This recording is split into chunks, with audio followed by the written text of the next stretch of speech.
In today's video, we're talking about not comparing yourself negatively to others and instead staying focused on moving your own story in life forward in the best way that you can.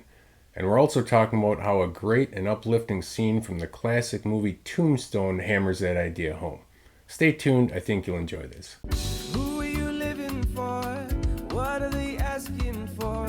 Trying to be everyone's favorite weighs you down every day while you parade in the frenzy. Be careful not to run far from home. Hello there, everyone, and welcome back to The Lovely Grind. My name is Michael Preby, and my website's lovelygrind.com.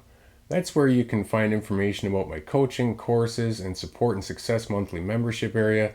That's where you can find all my blog posts. So I hope you'll check out lovelygrind.com, and I welcome you back to my YouTube channel and to today's video, which is going to talk about some wisdom that can be gleaned from the classic Western movie Tombstone, starring Kurt Russell, Val Kilmer, Bill Paxton, Sam Elliott, and some other people that maybe are a little less known but still good actors in their own right. So ultimately, today's video is about not comparing yourself to others.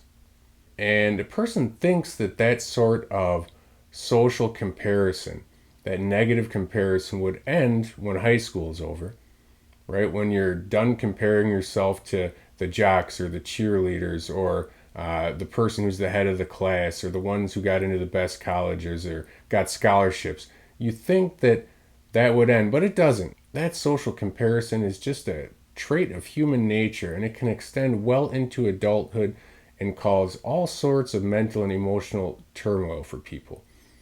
We compare our professions to other people, our salaries to other people, our jobs to other people, our families to other people, our cars to other people's cars, our travel habits and trips to other people's vacations.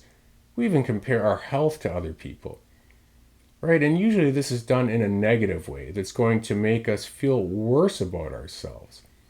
This can also happen in a healing process, can it? I experienced it firsthand. You get that feeling that somehow everyone on earth is healthier than you, living a happy, normal life. Everything's just rolling merrily on by for the rest of the world, but something's abnormal about you. I mean, that's really at the heart of it, the thought that causes the most anxiety and depression, that somehow you're abnormal.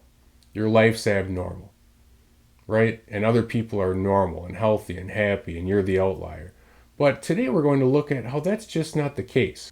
In the movie Tombstone, that recounts the showdown at the OK Corral and the life of the Earp brothers and their friendship with Doc Holliday, in that movie, there's a fantastic scene where Doc Holliday, who's supposedly on his deathbed, and he's played by Val Kilmer, he's talking to his best friend Wyatt Earp, who's played by Kurt Russell. And Val Kilmer's Doc Holliday asks his friend Kurt Russell, who's playing Wyatt Earp, "What do you want, Wyatt?" And Wyatt says, "I just want to live a normal life." And Doc Holliday says, "There's no such thing as normal life. There's just life, so get on with it." Isn't that one of the most reassuring truths that a person can hear? There's no such thing as normal life. Doesn't that just free you from all of that worry? All of those worries about being some sort of outlier, some sort of alien? There's no such thing as normal life.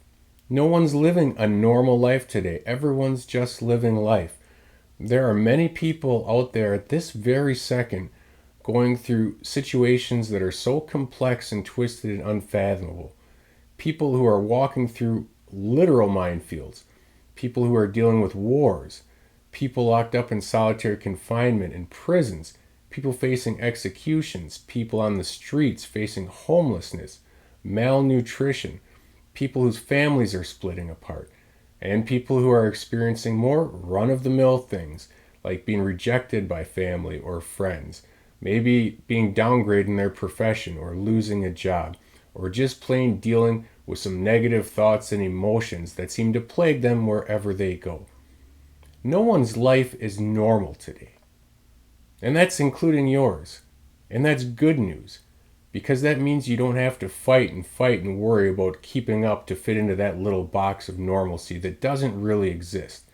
All you have to do is focus on moving yourself forward, moving your life forward the best way you know how, working on loving yourself more, working on getting closer to your God who created you out of love. Right? That's what you want to focus on rather than comparing yourself to others. Everyone is dealing with something today. You're dealing with something. I'm dealing with something. Your neighbor's dealing with something. People you've never met are dealing with something. Some people are dealing with it in mansions. Some are dealing with it in jungles. Some are dealing with it in prisons, and some in cardboard boxes. But we're all dealing with something. I don't say that so that a person feels better by comparing themselves to some people who are going through something worse, although I think that helps to put some proper perspective on things. I say this again to try to free us all from those mental shackles of trying to think that we need to fit into some box called normal that does not exist. There's no such thing as normal life. There's just life. There's just your life, your likes, your dislikes, your unique personality, the loves in your life, the goals and passions you have, your spiritual life. Make your life the best you can.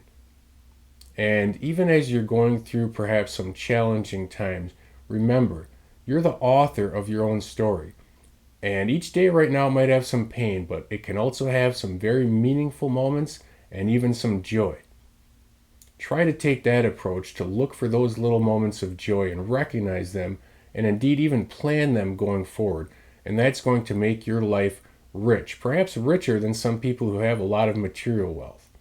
Find ways to move your health forward, your relationships, your relationship with God. Find ways to live a fulfilled life. And again, what that means for you doesn't have to mean what it means for anyone else. It doesn't have to look like what it looks like for anyone else. It's just yours. Do the best you can with it. Make it the best you can. So I hope you've enjoyed this video. I hope it made some sense to you, because in a very special way, that line from that movie Tombstone makes a whole lot of sense for me and helps me to always get myself out of the cycle of negative social comparison if I find myself slipping into it. My name is Michael Preby. My website's lovelygrind.com. That's where you can find information about my coaching, courses, and membership area. I hope you'll check out lovelygrind.com, and I thank you for watching today's video. I hope you'll keep watching future videos. Until next time, I remind you, please take care of yourself and your dreams.